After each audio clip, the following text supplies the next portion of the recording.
Hello and welcome to the special support section of Melee's Turn Wheel. I'm your host, I'm a Melee Kirby, and today we're taking a look at Neimi, Colm, Artur and Lute from Fire Emblem: The Sacred Stones. I am excited for this group. I definitely think this is a better, more solid group overall than the last one.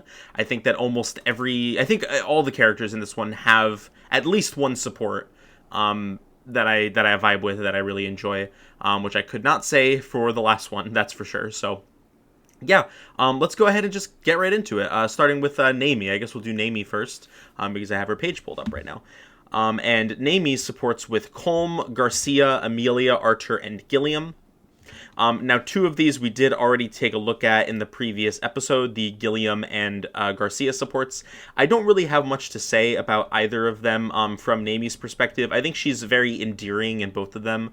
I think endearing is honestly the word that I would use to describe Neimi, like, in a nutshell. She's not super deep or interesting. I wish she had a little bit more to chew on, as we'll talk about in some of her other supports.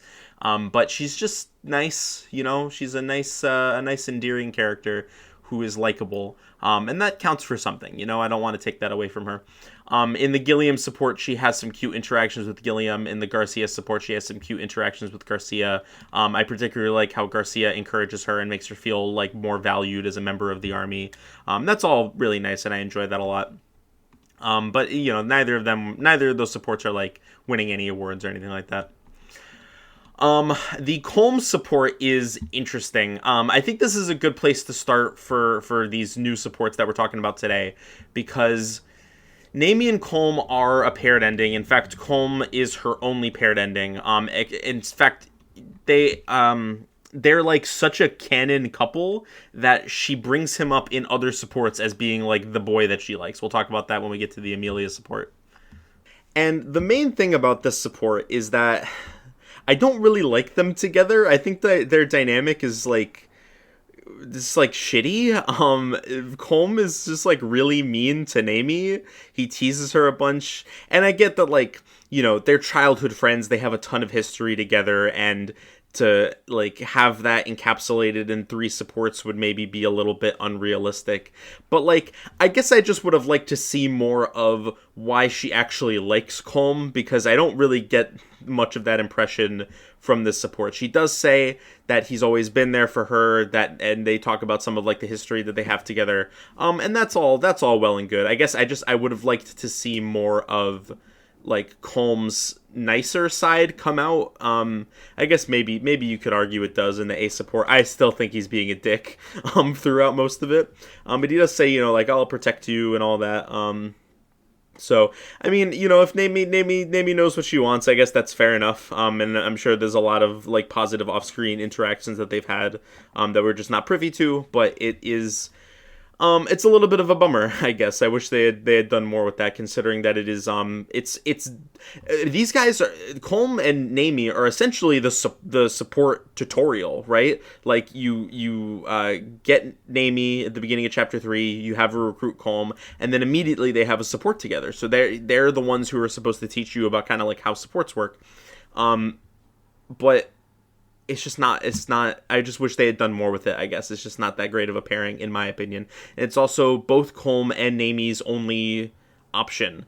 Whereas most of the characters, even ones that have like leaned more towards one pairing, you know, most of the, especially the girls, have like multiple options. Neimi has to end up with Colm always, even though I think her Archer pairing would be, you know, I think pairing her with Archer would be nice.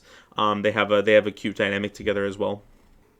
I suppose that's as good a segue as any into talking about the Archer support, which is just nice. You know, again, like all of Neimi's supports, just nice. We get a little of Archer's backstory here, which I guess we can talk about when we get to him later. But it's not really anything noteworthy even for him. It talks. Is this the one where we find out about the? No. Yes, no, it is. Okay, so this is where we find out why he became a monk. So yeah, we'll get to that when we get to Archer. But for Neimi, you know, it gives her a little bit of a backstory about her mom being a cleric. And Archer just talks about how kind-hearted she is, and that's why people, you know, treat her with kindness, is because she brings kindness out of other people by being kind herself. You know, that sort of thing.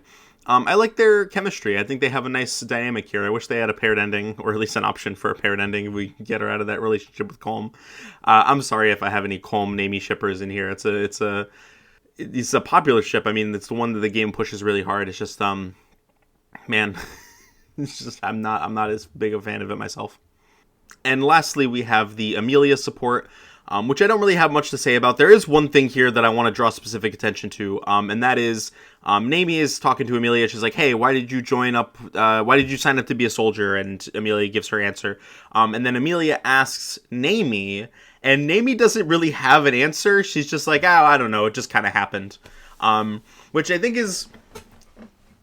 I don't know. Like, there's so much that could have done there, right? If you reflect back on when we actually recruited Colm and Neimi, I actually don't know if I talked about the circumstances of their join very much. But basically, at the end of the chapter where they were introduced, they were just going to go on their separate ways. But Colm's like, hey, we don't have a home to go back to. Like, we don't, like, what are we supposed to do? Where are we supposed to go? Take us with you, and we could be helpful. And that's how they ended up joining with Erica. Neimi doesn't mention that at all. She doesn't say anything about her village or about why, like not having anywhere to go or it feeling like a opportune moment. She just said, "Oh well, it just kind of happened." And I feel like there's just a lot of opportunity there to expand on that they missed out on. The support itself is like fine, it's them bonding over shared experiences and being very cute together, and it's very nice. The ace support is them doing girl talk where they talk about the boys they like. It's charming. But just like they bring up an opportunity to do some real character building, and they just throw it away. I don't really get, like, why even go there if you're not gonna like say anything interesting with it. I don't really get it. But the support itself is fine, and that's kind of how I feel about all of Neimi's supports. She's fine, she's nice, I like her, but that's about all there is to it. She's just kind of okay, and most of her supports are kind of on the dull side. Okay, moving on to Colm, who supports with Neimi, Marissa, Renak, Mulder, and Kyle. The Colm supports are pretty good overall, I would say. I do like Colm when he's not being a dick to Neimi. I think he's a fun character. I don't really have much to say about his Neimi support other than, again, he's kind of an asshole. I guess it's nice that he is able to put aside his dickishness temporarily to be a little bit nice to Neimi towards the end there. But that's pretty much all I have to say about that. Now, the Colm Marissa support I actually really like. So the C support is Colm walking up to Marissa and being like, hey, I'm looking for a scary, beautiful swordswoman. Do you know where I could find someone like that? And Marissa, kind of is like, I'm not sure who you're referring to. And then Colm's like, all right, well, see ya, bye. And obviously, even Marissa puts this together. Obviously, he's talking about her and is looking for her. Now... This has a lot of implications. First of all, Colm's really stupid. But then also, I guess this means that he doesn't think Marissa is beautiful or scary, which is like kind of backhanded in its own way. That's just very funny to me. I guess Marissa's just not his type, even though she has similar hair color to Neimi. In general, Colm is characterized by being a little bit on the stupider side. And I don't think that's like a bad thing. In fact, I actually kind of like that aspect of his character because he's also very aware of it. He's very self-conscious about the fact that he's not good with words, and that he's not always able to put things eloquently. And I think that that's an interesting aspect of his character that they don't really like explore in any amount of depth, but I do enjoy it when it does come up. Most of the rest of the support is about Marissa, so I'm going to skip over it, but I do think the C support is very characterful for Colm. Well, no, the B support as well, actually. The B support, he talks about how he can't really put into words what he feels from Marissa, he feels like that she's not very focused on the enemies, and that her mind is like someplace else, but he doesn't really know how to describe that in words, which I think is very genuine. I really enjoy his support with Renak. It's basically just him and Renak like going back and forth. Renak is basically just like Colm in terms of his like cockiness and arrogance. But he is a lot more well spoken, and he has a little bit more of a like he's made more of a name for himself. You know, he brags about his the job that he has, and about, which is very funny when you think about. I guess this is something that we'll get into when we talk about Renak. But Renak fucking hates his job, and yet he still talks about it like, you know, he's this big important job that he values. But again, we'll save it for another day. He brags to Colm about like all the stuff he has, and Colm, you know, doesn't want to take it sitting down. He calls Colm an urchin. So he and Colm sort of develop this friendly rivalry / like, I guess you could say, like, mentorship. I think Renak definitely sees it as like, you know, he puts on this air of like not really, you know, wanting to be around Colm or seeing Colm as beneath him. And I think part of it might be genuine, but I think he also like, I think he's definitely like, he finds Colm endearing. That's the impression that I get anyway. And I think Colm is pretty likable in the support as well. You know, he's scrappy, he's full of energy, and it's just a fun read. You know, I enjoyed going through it. The Mulder support is funny also, mostly because, again, Colm is like this teenage like hooligan, or this punk, basically, that Mulder is trying to straighten out. And by the end of the support, I think Colm I like the idea of Colm like trying his hardest to take what Mulder is saying seriously, but he just genuinely doesn't get it. Like, he doesn't get what he's supposed to be reflecting on. I do think that the A support feels a little bit I don't know what the right word is. It feels a little, I guess it's a little unearned. You know, I don't feel like Colm, I don't see the connection between Colm and the B support and Colm and the A support. I don't really understand what changed between then and then the A support. So it feels like it came out a little bit out of left field.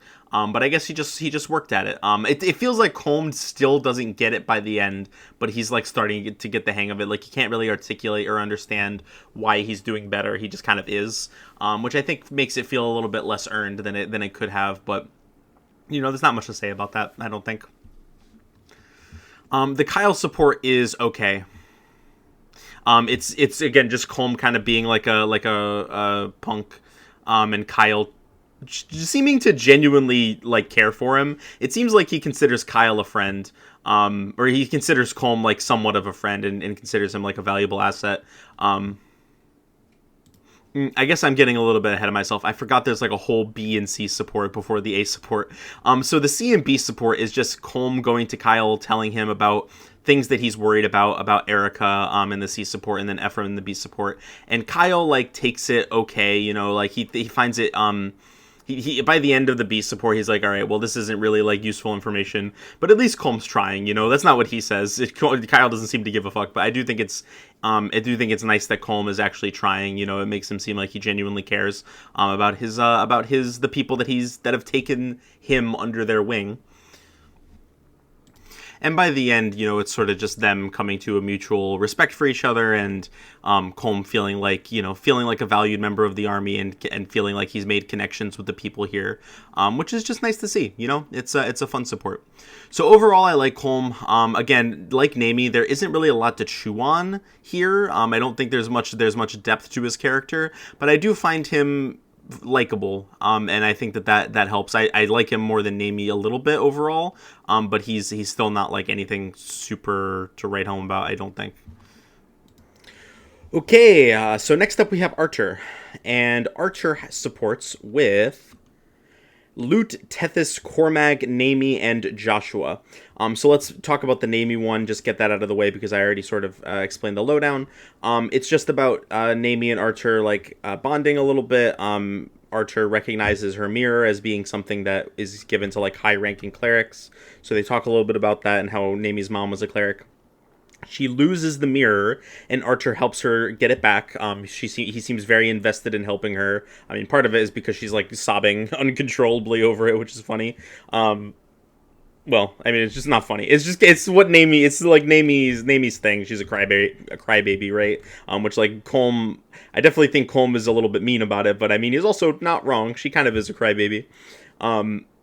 but the real bread and butter here for Archer is in the A support, where he talks about how he was upset when he was a child because he had lost a toy or something like that, and nobody seemed to care, which is fair enough. It was a child crying over a toy, right? Like, it's not the end of the world.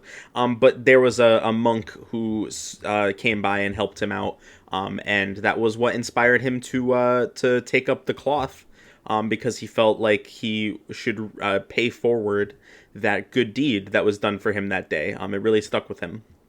And I think that's a nice moment of characterization for Archer. He's a very genuine person, and I'm a fan of that. I think that he's a fun character. I mean, maybe fun's the wrong word. Endearing is really the best way I can put it. I keep using that word. I've been trying to intentionally avoid using that word when I can, but it's really is the best description of Archer. He's just such a genuine guy, right? And I think that he brings that out of his supports bring that aspect of him out of him. He's so straightforward, honest, and good natured, and that's just lovely to see. The Tethys support, I'm gonna skip around here a little bit. The Tethys support is really weird because there's Tethys teases him a whole bunch and seems to be doing some flirtatious stuff to try to get him to get flustered a little bit, and that's all fine. But then they start, I mean, it's not fine, it's a little bit weird in and of itself, but then they bring in this weird thing where Tethys reminds Archer of his mother, and it's I'm not a fan. I do think Archer is funny in this one because he's so clearly out of his element.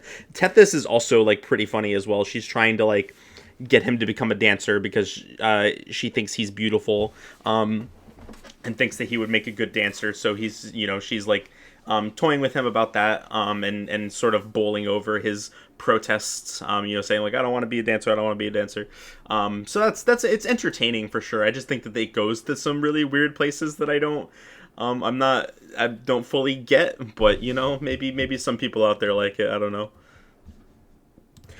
I think the Joshua support is the perfect encapsulation of what I was talking about earlier, where Archer and so Joshua asks Archer to make a bet, and clearly just takes him for a ride. He says, call it in the air, heads or tails, and Archer just agrees to go along with it, and then Joshua gets it right, and says that Archer now needs to do anything that he says because they made a bet, and Archer's you never told me that we were making a bet, you just asked me to call the coin flip. But he basically just lets Joshua take him along, string him along like this, and I think it just goes to show Archer's just such a nice guy, and he has a little bit of a hard time standing up for himself. He takes him all of his energy in the A support with Tethys for him to finally be stop doing this. And the Joshua support is much the same way. At one point he accuses Joshua of cheating, and Joshua's what? I would never. And Archer's oh yeah, you're right. I'm sorry.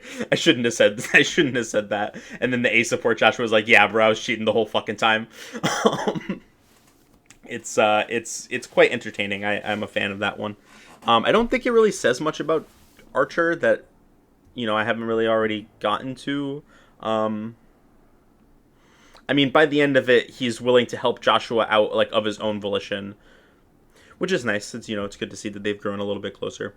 I don't think it's, super interesting. I think it shows Archer's character pretty well, but as a dynamic between two characters, I don't think it's, as good as either of the other options that they have for supports in this game. The Cormag support isn't, again, it's just sort of Archer being cool and nice. Archer, meets Cormag and has an interest in learning more about wyverns. So the two of them bond. Cormag's wyvern, whose name is, where is it? Generog, something like that. He seems to take a liking to Archer, and Cormag mentions how rare that is for a wyvern to warm up to somebody so quickly, which I think, again, just goes to kind of illustrate his good nature. The wyvern seemingly can sort of pick up on that. Archer gives them an amulet, which is supposed to contain protection magic of some kind, and in the A support, it turns out that it was broken because it got hit by an arrow, which the amulet blocked the arrow. So if, it saved their lives essentially, because if it hadn't been there, then they would have gone down, allegedly, according to Cormag. There's a piece of lore and world building here in the A support. I'm going to so before I get ahead of myself, it is just a nice moment for the characters, because as thanks for the amulet, Cormag, let me just double check, make sure. Yeah, okay, so apparently Genarog had something called a Wyvern Stone, and gives it to Arthur basically as thanks, to say like, yeah, thanks for protecting us with that amulet. Here's a Wyvern Stone. Cormac has no idea what this thing is, but apparently it's an extremely rare material that the scientific community at large doesn't really know. Like, what does he say?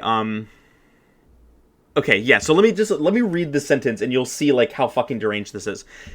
Sir Cormag Genarog, Wyvern Stones are like Dragon Stones, only far more rare. Mages covet them. Having one focuses your powers, refines your magical control, but nobody knows where they come from or how to craft them. There are no more than a handful of Wyvern Stones in the world today. I never thought I'd see one, much less hold one in my hands. Which is like crazy, right? First of all, Manicheets aren't like populous in this world, at least not as far as I can remember. It's I don't know if they're like extinct or nearly extinct the same way they are in FE7 and FE6. But like Dragonstones should still be, if a handful of Dragonstones exist or Wyvern Stones exist in the world, that should already be more plentiful than the number of Dragonstones that the world at large knows about. Although maybe Dragonstones are just like something that you can find out in the world, like that dragons have lost or something. I don't know. Maybe dead dragons like drop their Dragonstones and people have found them over the years. It's possible. And then it's called a Wyvern Stone. What do you mean you don't know where it comes from? It's a Wyvern Stone. You get them from wyverns, clearly. Do people not know that? Why are they called Wyvern Stones then? Maybe they know that they come from wyverns, but they don't know how like the wyvern makes them or something. I'm not sure. And it's not explained here. Apparently Genarog just had it on him, so I'm not 100% sure what's up with that. But it was a fun little detail that I thought was worth expanding on, because it's like it attempts to do some world building in a way that I just think is kind of weird. And I don't fully get it, but I guess it doesn't really matter that much. It's still a nice support. I like Archer and Cormag's like dynamic here. They seem to really bond over the course of their support, which I think is nice. As I said, Archer seems to have a tendency to just sort of... What he says to Neimi, actually, he says, like, people... Like, you are a kind-hearted person, so you bring the kindness out of people around you. And I feel like Archer, despite being the one to say that to Neimi, he does the same thing himself. He's just a very kind person, and that brings like it attracts people to him in a way that it just makes people like him, which I think is nice to see. I like Archer. Oh, there is one more support left for Archer though that we should talk about, and it is the Lute support. Okay, so for the first time in this game so far, I can say that I really, really like the Archer Lute support. Well, I guess I wouldn't be saying that anyway. You know what I mean. This is the first support that we've read so far that I think is just like genuinely excellent. And I think Lute is like one of the better characters in the game. I was saying this when I talked about when I was talking about her support with Ross, and I still feel that way like further, even after having read all of her supports. I think that she's just fantastic. I really love her.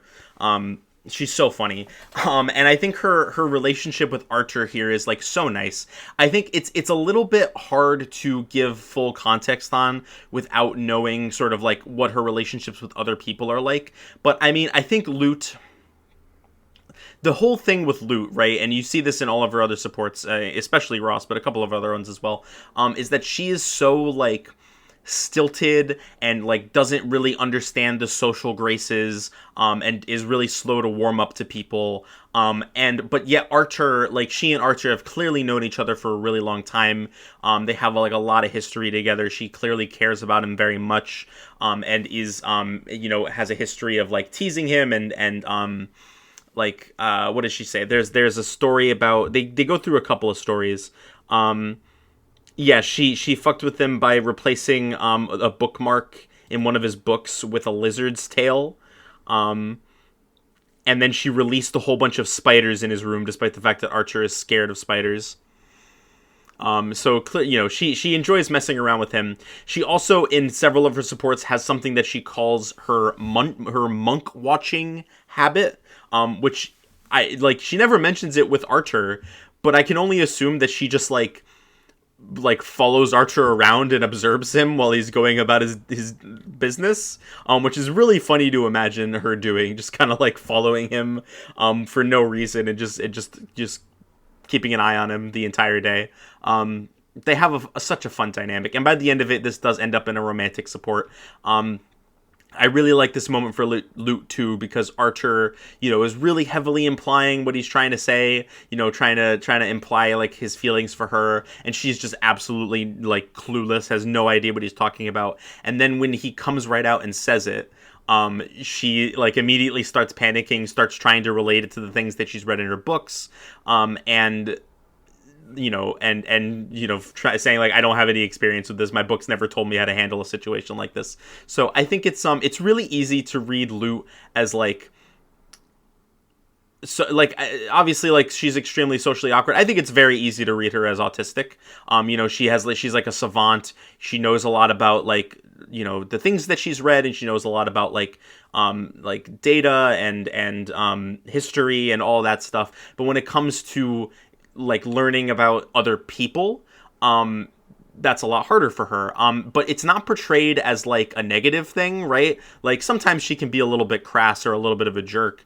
But she's not like, she's not like, I don't think she's portrayed ever as like, in a negative light. I think people think that she's a bit odd, but overall, like her relationships tend to be really favorable. People really like her. People feel at ease about her. That people feel like they can be themselves without being judged by her. And I think that's just it's a positive portrayal of even if you don't want to read her as autistic, just like a positive portrayal of being like a socially awkward person. I think it's just very fun to see.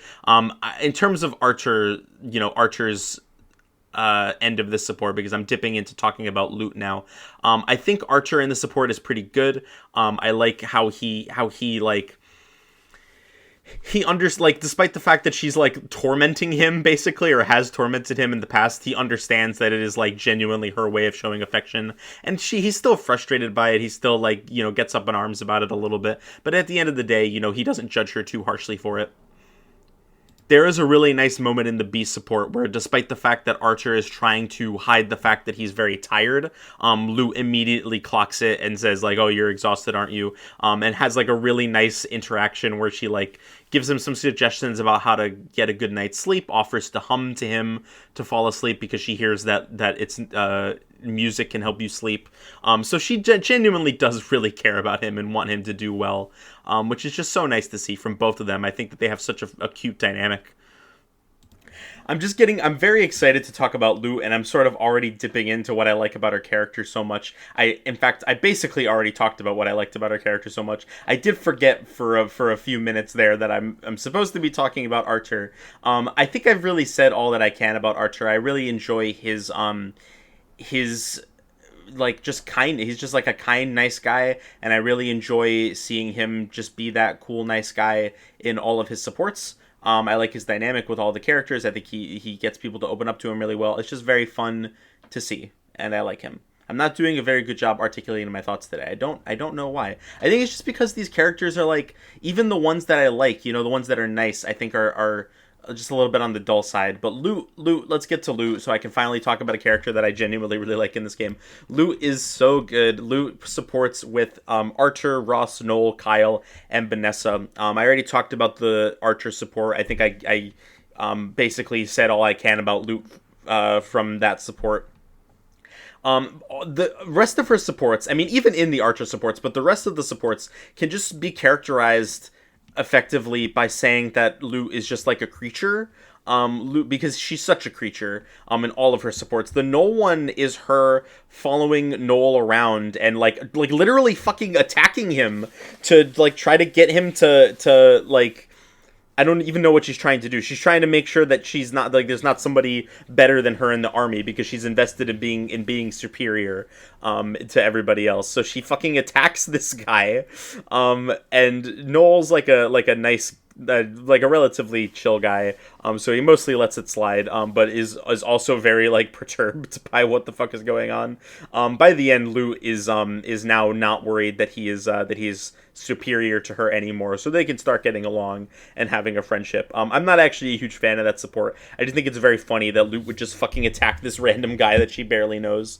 I already talked about the Lute Ross support. The fact that she like literally tries to ignore Ross multiple times is like really funny to see. I think that both like they're both like Ross is so fucking stupid, and then Lute is like so clueless when it comes to like actually trying to I basically the way I described it when I did the Ross episode is that these guys are like polar opposites in a lot of ways, where Ross like speaks with his heart. He has a lot of passion, a lot of investment in like, you know, getting to know people and like building those relationships, whereas Lute is terrible at that, but she's like a super genius and he's dumb as a sack of bricks. So like the two of them like bounce off of each other really well. They have a fun like opposites dynamic.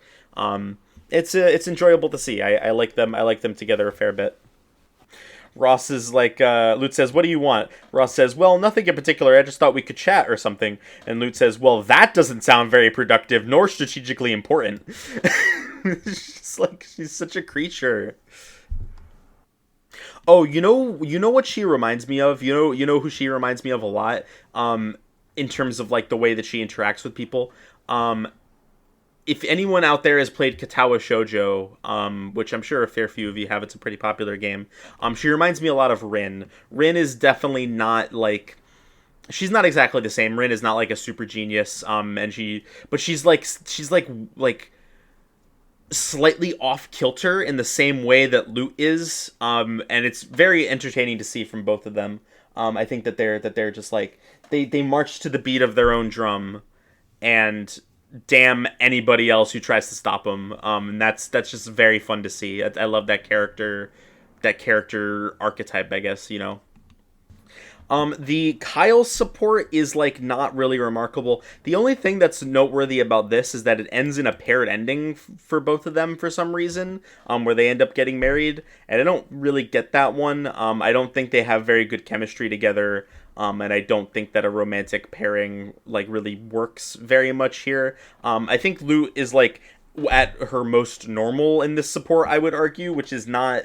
I mean, like, it's not a bad thing necessarily. It's okay for her to be normal sometimes and not have to play up the gimmick in every single support. And she's definitely still a little bit quirky, but she doesn't feel like, you know, she just kind of like agrees with a lot of what he has to say.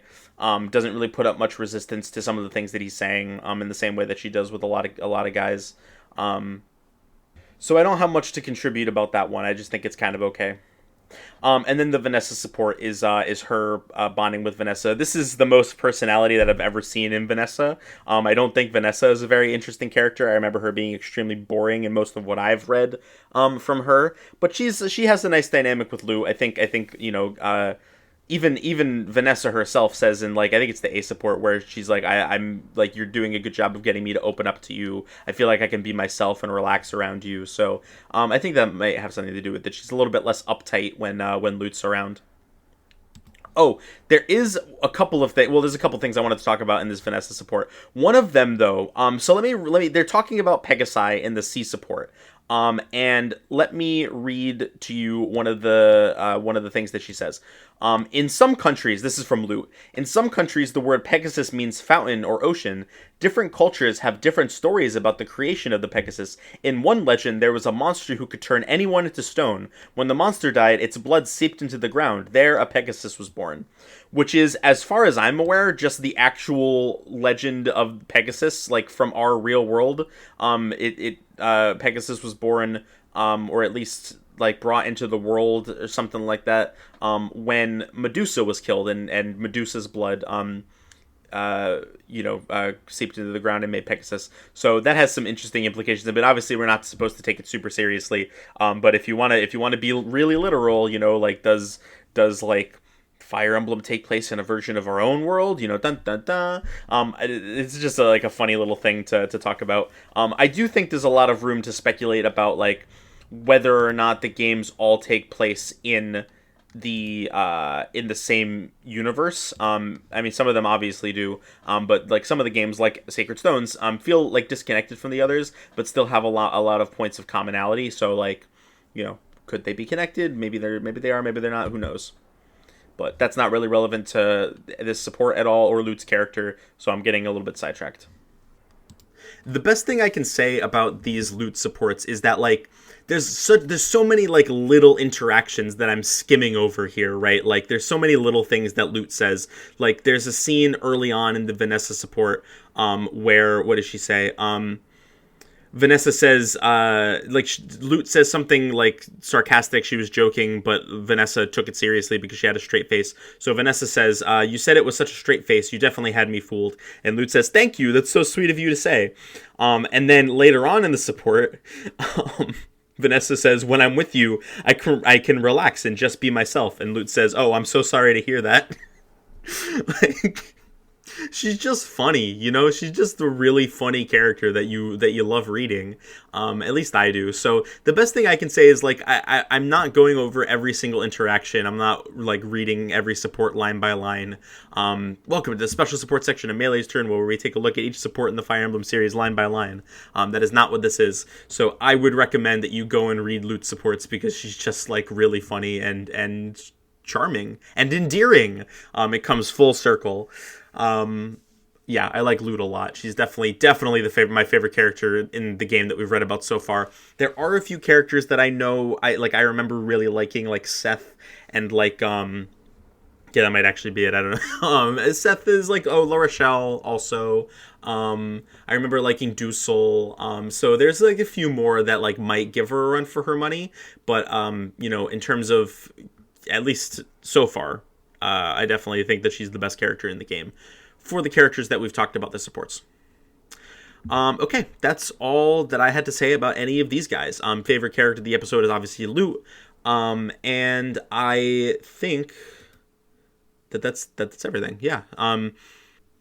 Next time, we're going to be talking about the Knights of Rene, which includes Seth, Franz, Ford, and Kyle. So we're going to be talking about those guys next time. So look forward to that, and I hope you all have a great rest of your day, and I will see you all next time. Bye-bye.